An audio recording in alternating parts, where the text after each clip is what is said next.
Good evening.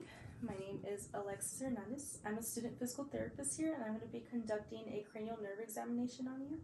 So the cranial nerves are nerves that run through your face and your neck. So I'm going to be doing a bunch of tests on you to see if your nerves are functioning correctly. Is that okay with you? Yes. Okay. And then can I have you confirm your name and date of birth? Bella Galena, 3:30:10. Okay, Bella. Before we get started, do you have any pain today? No. Okay, so the first cranial nerve I'm going to be testing is called the olfactory nerve. The olfactory nerve is responsible for your sense of smell. So have you noticed any changes in your sense of smell lately? No. Okay, can I have you plug one nostril with your finger, and I'm going to ask you to blow out through your nostril.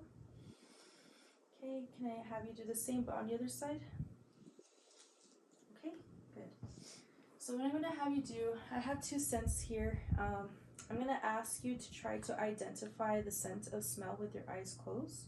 So you're going to go ahead and plug one nostril again. And then with your eyes closed, I'm going to ask you to smell this scent. So go ahead and close your eyes. Go ahead and smell this. And then what is it? Coffee. Okay, good. So a normal response is for you to identify the scent correctly. So you did identify the coffee correctly. We'll go ahead and do the other side. Keep your eyes closed and then go ahead and smell this. What is that? Cinnamon. Yes, so that is correct. So that shows me that this is a normal response and you're able to identify the scents correctly and that your olfactory nerve is intact, okay? So next I'm going to go ahead and test cranial nerve number 2, which is called the optic nerve. This optic nerve is responsible for vision. Before I test this, do you wear any glasses or contact lenses? No. And have you noticed any changes in your vision? No. Okay. So for this one, I'm going to go ahead and do a test called visual field testing. And so what I'm going to ask you to do, I'm just going to ask you to look straight at me. I'm going to place 2 markers right here at your side.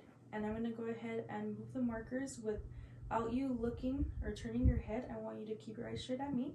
You're going to tell me what color you see, okay? Okay. Blue. Pink. Pink. Blue. Pink. Blue. Blue. Pink. Okay, good. So normal response for this one, I'm expecting you to correctly identify the colors without you turning your head. So you were able to do that, so that was normal. Next, I'm going to go ahead and test cranial nerve number 3, which is called the ocular motor nerve. The ocular motor nerve is responsible for eye movements. It is also responsible for constricting your pupils. So I'm going to test that with this pen light here.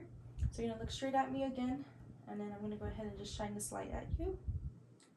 I'm looking for pupil constriction of your pupil, and normal is about 3 millimeters. So that was good. I was able to see both of your eyes constrict around the same, size.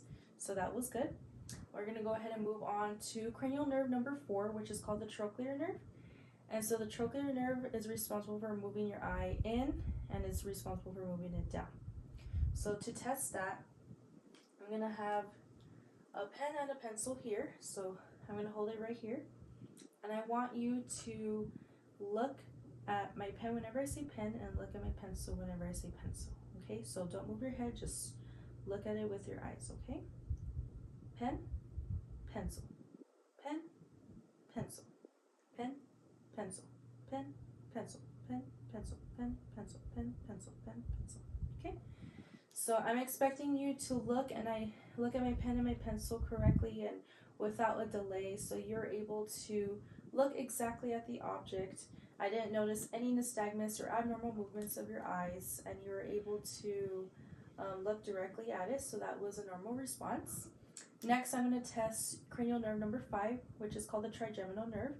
This trigeminal nerve is responsible for chewing, and there's also 3 branches to it. So you got your ophthalmic, your maxillary, and your mandibular, and they run through your face. So to test that, I'm going to use this cotton swab here, and I'm going to test different parts of your face, and you're going to let me know if you feel that, okay? So you're going to just tell me yes whenever you feel it, but with your eyes closed, okay? Yes.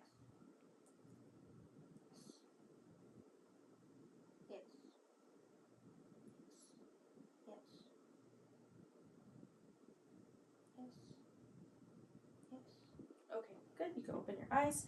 So normal response, I'm expecting for you to feel the sensation of the cotton swab equally and on both sides. So you were able to do that. Did you feel them, feel all of the points equally or just about the same? The same. Okay. And then we're going to move on to cranial nerve number 6, which is called abducens. This is responsible for moving your eye out to the side. So to test that, I'm going to go ahead and ask you to look at the tip of my pen. And you're going to go ahead and follow this pen whenever I move it. Okay. This is called the H test. And so again, I'm just looking for her eyes to follow the tip of my pen, which is a normal response. I'm noting any kind of abnormal eye movements, such as nystagmus, hypermetria, which I do not see any of those things. She appears to follow my pen exactly where it goes, so that's good. And we're going to go ahead and move on to cranial nerve number 7, which is called the facial nerve. And so to test this, it's responsible for facial expression. So what I'm going to ask you to do is to raise your eyebrows. Okay, can you smile for me? Can you make a frown?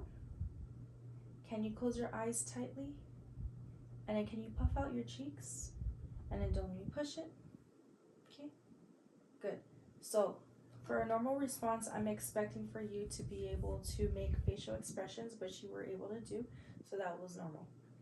Next, we're going to test your cranial nerve number 8, which is called the vestibular cochlear, and that one runs through the inner part of your ear. And to test that, I'm going to go ahead and rub my fingers besides your ear, and you're going to tell me which side you hear it and if you hear it, okay? So go ahead and close your eyes for me. Left. Right. Both. Okay, good. So you're able to correctly identify them, and I'm expecting a normal response for you to listen and be able to tell me which side you hear it on with your eyes closed, which you were able to do. So that was great. Now we're going to go ahead and test cranial nerve number 9, which is called the glossopharyngeal. That one is responsible for swallowing. Normally we would test this with the gag reflex, but instead I'm going to go ahead and use this cotton tip here, and I'm going to go ahead and we're going to taste this solution here. I'm going to ask you to go ahead and close your eyes for me, and then I'm going to ask you to stick out your tongue. I'm going to place this cotton tip in the back of your tongue, and then can you go ahead and tell me what you taste? Sugar. Yes. Okay, so you were able to correctly identify the solution with your eyes closed, so that is normal. That's a normal response we were looking for, so that seems to be fine. We're going to go ahead and move on to cranial nerve number 10, which is called the vagus nerve. And for that one, I'm just going to go ahead and use my pen light again. And I'm going to ask you to say, ah, for me. Ah. Okay, good. So I'm looking for the soft palate to rise, as well as the uvula. Looking for equal symmetry. Can you say it again? Ah. Ah. Okay, so I'm looking at the movement, and it is symmetrical, so that is a normal response. Next, I'm going to test cranial nerve number 11, which is the spinal accessory nerve. And so this nerve runs through 2 important muscles. So you have your upper trap, which is up here, and then you have another muscle that runs through your neck, which helps with rotation. Okay, so we're going to go ahead and assess your range of motion and your strength, and then make sure that they're normal. Okay, so can you go ahead and shrug your shoulders for me? Okay, can you rotate your head all the way to the left and all the way to the right? Okay, good. Do you have any pain with that? Mm-mm. Okay. And I'm going to go ahead and test your strength over here. So can you go ahead and shrug your shoulders? And then don't let me push you down. Good. Keep your head straight. Don't let me push you to the right. And then don't let me push you to the left. Good. So your range of motion and strength were normal. So I'm looking for symmetrical movement and for you to be able to activate those muscles, which you were. Last, I'm going to go ahead and test cranial nerve number 12, which is called the hypoglossal. This nerve is responsible for tongue movement. So I'm going to go ahead and see if your muscles are your tongue is able to move correctly. So can I have you open your mouth for me? I'm assessing resting position of the tongue. And so tongue is in midline right now. I don't see any muscle wasting, which is good. Can you stick out your tongue for me? Okay, good. So tongue appears to be in midline. I don't see any deviations here. Can you move your tongue to the left? Move your tongue to the right. So patient is able to move her tongue both directions and follow directions as I have instructed her. So everything seems to be good. We tested all 12 cranial nerves, and you've had a normal response for each one of those. Do you have any questions for me? No. Okay, that was it. Thank you.